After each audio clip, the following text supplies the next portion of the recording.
Hello, all of you vaingloriously wonderful people. The Wanderer update for Astroneer launched earlier today, bringing about an all-new adventure with exciting new things to discover and unlock.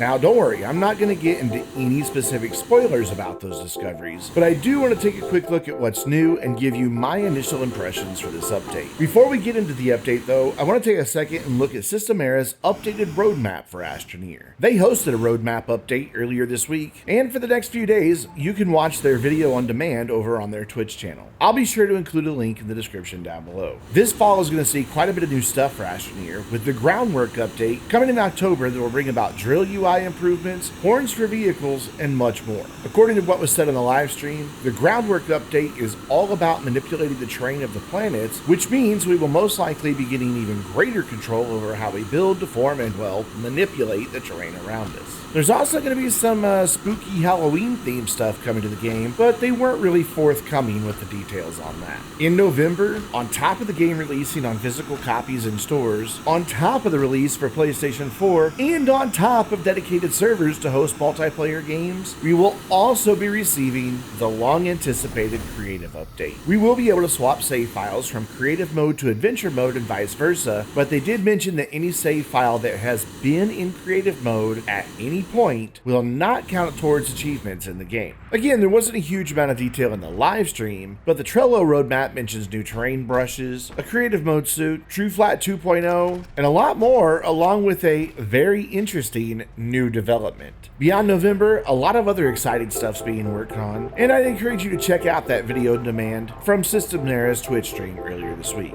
But today, the big news is the Wanderer update. Let's begin unpacking this by taking a look at all of the new objects in the game. First up is the scanner, which requires 4,000 bytes and 1 steel, and it's printed from your backpack. When equipped on your backpack shoulder slot or on a vehicle, the scanner will give audio and visual cues to guide you towards something new to discover. The scanner does have a limited duration though, so you may need to stop now and then to wait for it to become available before you continue on your journey. Once you make your new discovery, your scanner will most likely be consumed. Again, I don't want to spoil anything, so I'm not going to say much about that. But keep in mind, you probably will need a new scanner for each discovery on every planet and moon. When you make new discoveries, you can also unlock new Wanderer palettes. I've already unlocked 2 of them so far, and I really dig the colors and designs. But since I have not yet finished the Wanderer experience, I can't show you the new suit. But hey, I'll be live streaming Astroneer on Twitch at 7 p.m. Central Time tonight, tomorrow night, and Saturday night, so I'm sure I'll have the new suit by the end of all that. But back to the new objects, there's also the Figurine platform. This requires 6,000 bytes, 1 iron, 2 steel, and 1 aluminum alloy. Printed on the large printer, this new platform is clearly a chessboard, or checkers if you're like me and you don't know how to play chess. It's quite massive, so you're going to need plenty of space around it to play a game. Going hand in hand with the Figurine platform are the new Exo holographic figurines, which require 3,000 bytes and 1 plastic, and that you print from your backpack. If you place these on the ground, you can cycle through colors and models to set up either a game of chess or checkers. Keep in mind though that you're going to need a lot of plastic to set up an entire game board. There are also stone figurines for use on the Figurine platform, and these can be found as you wander about. I don't yet know which planets they spawn on, simply because I haven't really looked for them yet, but the Wanderer update patch notes do indicate that there are special lapis and jasper versions on specific planets, so there's probably a good clue on where to look for them. We also have the new large curved platform for all of us who would love to build a circular base. With a research byte cost of 4,500, you'll need 1 aluminum alloy, 1 ceramic, and 1 iron to create this on the medium printer. It features 4 power cables and a single tier 4 slot. Going hand in hand, there's the extra large curved platform. This one requires 7,500 bytes and 1 aluminum alloy, 1 steel,